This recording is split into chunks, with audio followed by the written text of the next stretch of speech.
கட்டணம் உயர்த்திட்டாங்க.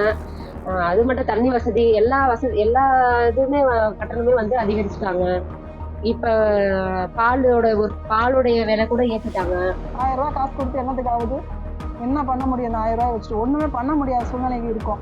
வீடு கொடுக்குறேன், அதை கொடுக்குறேன், இதை கொடுக்குறாங்க. இருக்கிறவங்களே கூப்பிட்டு இல்லாதவங்களுக்கு ஒண்ணுமே இல்லைங்கிறாங்க. வந்து போனாலும் அங்க போனா அலக்கமணிங்க, இங்க வந்தாலும் அலக்கடிக்கிறாங்க. அடிக்கடி மின் தடை ஏற்படுது. அதை மக்கள் மின் ஊழியர்கள்ட்ட கேட்டாலே அவங்களே ஒரு குண்டர் போல பேசுறாங்க. இந்த தாலிக்கு தங்க அம்மா கொடுத்த திட்டம், சைக்கிள், லேப்டாப்பு எல்லாத்தையும் ஆஃப் பண்ணி வச்சிருக்காங்க. ஏழை நடுத்தர மக்கள்லாம் ரொம்ப கஷ்டப்படுறாங்க.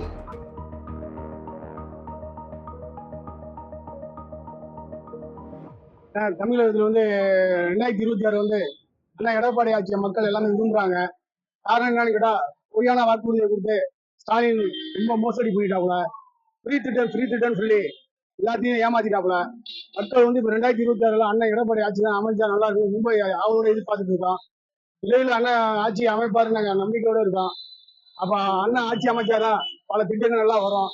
அண்ணா இன்னைக்கு ஒரு தலைவர் புரட்சி தலைவி அம்மா எப்படி ஒரு முடிவு எடுத்தாங்களோ, அதே போல என்னுடைய தலைவர் எடப்பாடி அண்ணா எந்த முடிவு துணிச்சலோட எடுக்கிறார். யாருக்குமே பயப்படுறதே இல்லைன்னு. ஏதாவது தப்புனா தப்பு தான். அவருடைய கோட்பாடு ரொம்ப நல்லா புரிஞ்சுக்கிறேன். எதா இருந்தாலும் ஒரு தனிமையை கம்பீரமா கட்டி கொடுப்பாங்க. 150 குடும்பம் செத்து போனாங்க. இந்த வரையும் கள்ளச்சாராயத்தை பத்தி கண்டிக்கவே இல்லை இந்த அரசு. இந்த வரையும் நடவடிக்கை எடுக்கல. குடும்பத்துக்கு 10 லட்சம் பணம் தரேன்னு சொன்னாங்க. இந்த வரையும் 10 லட்சம் பணம் தரல. ஒரே தான் கள்ளச்சாராய ஒழிக்கணும். என்னாச்சுன்னா அங்கங்க டாஸ்மாக் கடையை 3 நாள் கொஞ்சம் நல்லா இருக்கும். கனிமொழி சொன்னேன், முதல் கையெழுத்து டாஸ்மாக் கடை தான் 3 சொன்னாங்க. இந்த வரையும் இந்த அரசு 4 வருஷம் முடிய போகுது. இந்த வரையும் இந்த நடவடிக்கை எடுக்கல. டாஸ்மாக் கடை தான் அதிகமா உற்பத்தி ஆகுது ஒழிய குறையிற மாதிரி எந்த இதுவும் இல்லை. அதாவது ஏடிஎம்கே ஆட்சியில பெண்களுக்கு அதிக பாதுகாப்பு இருந்தது. இந்த ஆட்சியில இல்லைன்னு 100%, 90% சொல்லலாம். ஏன்னா வெளியில பெண்களுக்கு பஸ்ல மட்டும் ஃப்ரீன்னு சொல்லிட்டாங்க. ஆனா அந்த ஒரு சலுகை மட்டும் பத்தாதுங்க இல்லைங்களா? அதாவது வெளியில ஒரு 6 மணிக்கு ஒரு பொண்ணு கோலம் போடுறாங்க. ஆனா அவங்களோட செயினை பறிச்சுட்டு போற அளவுக்கு இருக்கு. அதனால ஒரு பெண்கள் ஒரு இடத்துல இந்த இடத்துக்கு போறதுக்கு பஸ் வசதி மட்டும் ஃப்ரீயா கொடுத்துட்டாங்க. ஆனா பெண்கள் பாதுகாப்பு ரொம்ப மோசமாயிடுச்சு. மின் கட்டணம் பாத்தீங்கன்னா ரொம்ப உயர்த்திட்டாங்க. மின் கட்டணம் உயர்த்திட்டாங்க. அது மட்டும் தண்ணி வசதி எல்லா இதுவுமே கட்டணமே அதிகரிச்சுட்டாங்க. இப்ப பாலுடைய விலை கூட ஏத்திட்டாங்க.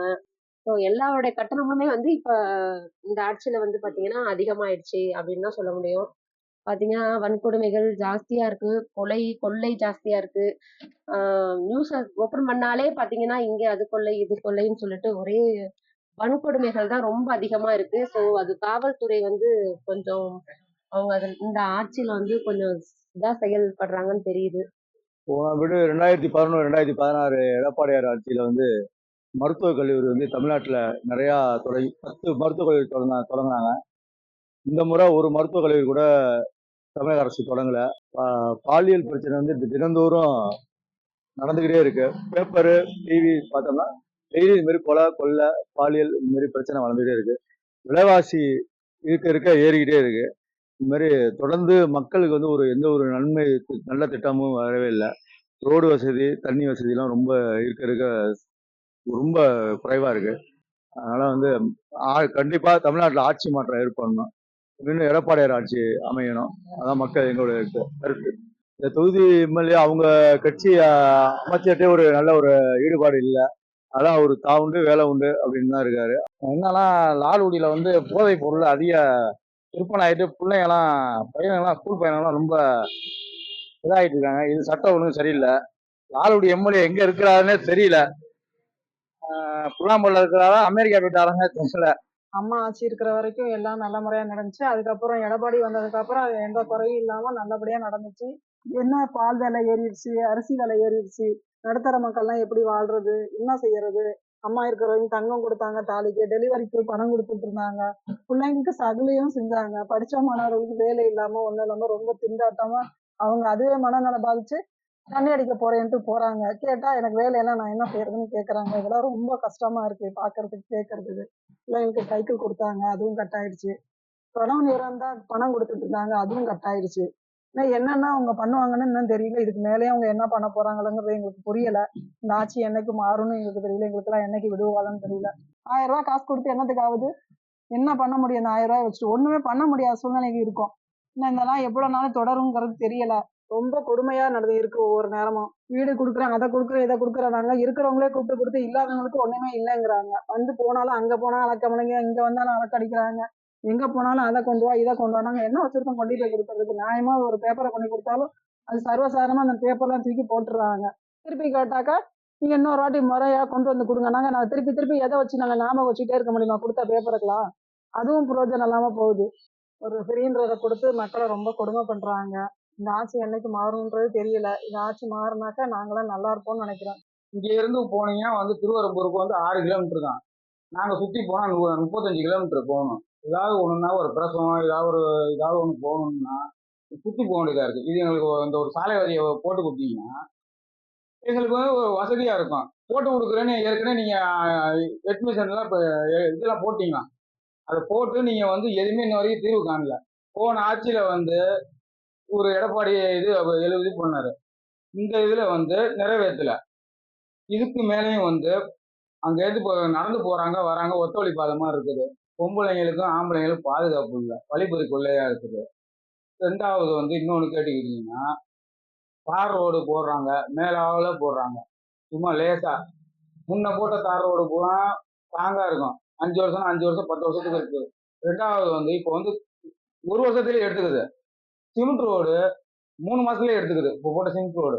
இது வந்து எதுவுமே அது மக்களுக்கு வந்து எல்லாம் இதாக தான் இருக்குது பாதிப்பு. இந்த முறை திமுக ஆட்சியில வந்து எந்தவித மக்கள் பயன்பாட்டிற்கான எந்தவித ஒரு நலத்திட்டங்களும் இல்லை. இலவச பேருந்து கொடுத்துருக்காங்க, பால் விலையை உயர்த்திட்டாங்க, மின் கட்டணம் சத்தம் இல்லாமல் மின் கட்டணத்தை உயர்த்துறாங்க. மாணவர்களுக்கு ஒரு எந்தவித ஒரு பாதுகாப்பும் இல்லை. அடிக்கடி மின் தடை ஏற்படுது. அதை வந்து மக்கள் வந்து மின் ஊழியர்கள்ட்ட கேட்டாலே அவங்களே ஒரு குண்டர் போல பேசுறாங்க. அவங்க எல்லாமே ஒரு அதாவது நிரந்தர அரசு பணியில இல்லாம ஒரு கான்ட்ராக்ட் வேலையில செய்யறதுனால அவங்க வந்து மக்களை சரியா பயன்படுத்த ஒரு குண்டர் மாதிரி தான் இது பண்றாங்க. இங்க நிறைய போதைப் பொருட்கள்லாம் இந்த பகுதியில புழங்குது. அதுக்கு காவல்துறை எந்த வழக்கமுமே பதிவு செய்ய மாட்டாங்க. அந்த போதைப் பொருள் பயன்படுத்துறவங்களை பயப்படுறாங்களோடைய மக்களோட ஒரு புகாருக்கு வந்து மதிப்பளிக்க மாட்டாங்க. இவ்வளோ பெரிய ஒரு சோதனையா பல சோதனையெல்லாம் கடந்து இன்னைக்கு ஒரு தொண்டர்களையும் சரி கட்சியும் சரி ஒரு கட்டுக்கோப்பா கொண்டு போயிட்டு இருக்காரு. இந்த பூத் கமிட்டி, அப்புறம் இளைஞர் பாசறை இந்த குழு அமைக்கிறது எல்லாத்தையுமே வந்து ஒரு கட்சி வளர்ச்சிக்கு ஒரு நல்லதா இருக்க மாதிரி தெரியுது. தொண்டர்கள் எளிதில் அணுகக்கூடிய ஒரு பொதுச் செயலாளரா இருக்கிறத நாங்கெல்லாம் பார்க்கறோம். மின் கட்டணம் இப்போ 2 மாசம் ஓடி எடுத்துருக்காங்க. மாசம் மாசம் எடுத்தா மக்களின் சுமை குறையும் தான், அது உண்மைதான். அதை வார்த்தையாலையும் ஒரு தொலைக்காட்சி பேட்டிகள் மூலியம் தான் அங்கே கேட்க முடியுது ஒழிய அது செயல்பாட்டுக்கு வந்ததா இது வரைக்கும் எந்தவித இதுவும் இல்லை. செயல்பாட்டில் வரல.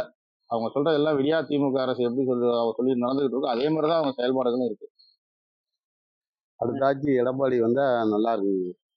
ஆனா ஒரு திமுக அதில் வந்து கொடுத்த வாக்குறுதி எல்லாம் ஒண்ணு கூட நிறைவேற்றலைங்க. எங்க பார்த்தாலும் சட்டம் ஒழுங்கு, கொலை, கற்பழிப்பு இதெல்லாம் அதிகமா பெருகி போச்சுங்க. எந்த தாலிக்கு தங்க அம்மா கொடுத்த திட்டம், சைக்கிள், லேப்டாப்பு எல்லாத்தையும் ஆஃப் பண்ணி வச்சிருக்காங்க. ஏழை நடுத்தர மக்கள்லாம் ரொம்ப கஷ்டப்படுறாங்க. ஆனா உங்க கொடுத்த வாக்குறுதி எதுவுமே வரவே இல்லை. எடப்பாடி ஆட்சி அமைஞ்சா நல்லா இருக்குங்க. 2026ல அவர் தான் வரணும். விவசாய கடனை தள்ளுபடி பண்ணாரு, நகைக்கடனை அறவே சுத்தமா தள்ளுபடி பண்ணாரு. இவங்க ஆட்சியில வந்து ஆள் பார்த்து தள்ளுபடி கொடுத்தாங்க. அது வந்து சரிவர பண்ணல இந்த விடியா திமுக அரசு. நம்முடைய வெட்டவெள்ளி வானத்தில் விடிவெள்ளி பூத்தது போல், வெள்ளரக்கங்காட்டில் முல்லை மலர் மலர்ந்தது போல், குற்றம் புதுவாய் தென்றலிலே ஒளி வாங்கி, தேனாற்றில் குரல் வாங்கி, மல்லிகையிலே மனம் வாங்கி, மதுரையிலே தமிழ் வாங்கி, மின்னலிலே இடி வாங்கி, மின்சாரத்தை கொப்பளிக்கக்கூடிய ஆற்றல் மிகு தமிழகத்துடைய நிரந்தர முதலமைச்சராக கடல் அலைகள் ஆளாட்ட கரையோரம் உறங்கிக் கொண்டிருக்கின்ற காணி தலைவி தங்கத் தலைவரால் அடையாளம் காட்டப்பட்ட சொல்லின் செல்வம் சொக்க தங்கம் சேலத்து விவசாய வீட்டு பிள்ளை ஆர்வீர் அண்ணன் அன்பு சோதரர் எடப்பாடியார் அவருடைய ஆட்சி பொற்காலம் ஆட்சி தமிழகத்திலே மீண்டும் ஒழிக்க வேண்டும்.